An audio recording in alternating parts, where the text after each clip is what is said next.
हे बघ त्या गाय बनायला कुठं हुडाकला नाही कुठं आलं ही हो कुठं होता रे तू त्यांना सांग आपण काय केलं सांग नीट काय केलं रे? इकडे हो की असं काय केलं सांग आणि नीट काय केलं ही काय हे असं सांग. खरं सांग गावले ह्यांना आपण कुठं कुठं बघितलं किती हाका मारल्या सांग तुम्हाला एक मज्जा बघायची का एक काय रे मी याला बुक्की टाकली ना केव केव ओलटून तुमचं नाव घेतो हे बघायचं दाव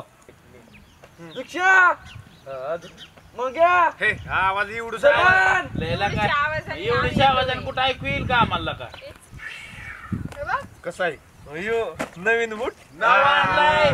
माझ्यासाठी तुझ्यासाठी काय म्हणले लागतंय लागतंय होय. हा. त्याच्या आवाजावरूनच कळतंय पडलेलं बुट आणले म्हणले ए तू गप काय तर सांग नको लका तुझ्यासाठी लका आम्ही पडलेला आणू का तो ऐकलं नाही वय आणली आता काहीतरी ए यार शिंदे आहे. दाखव चल एकदा ए नाही काय आता सर हे असं करत आहे का माझे किती तुझीच आहे पण मला वाटलं ती काय बघ पटतंय का तुला हे असलं सूरज तिला का असं म्हणलं समोर तिच्या हाताची पप्पी घेतो तू कधी घेतली हा कळतं का तुला वैर नालाय का घेते. हा, घे आता कसं होतं आता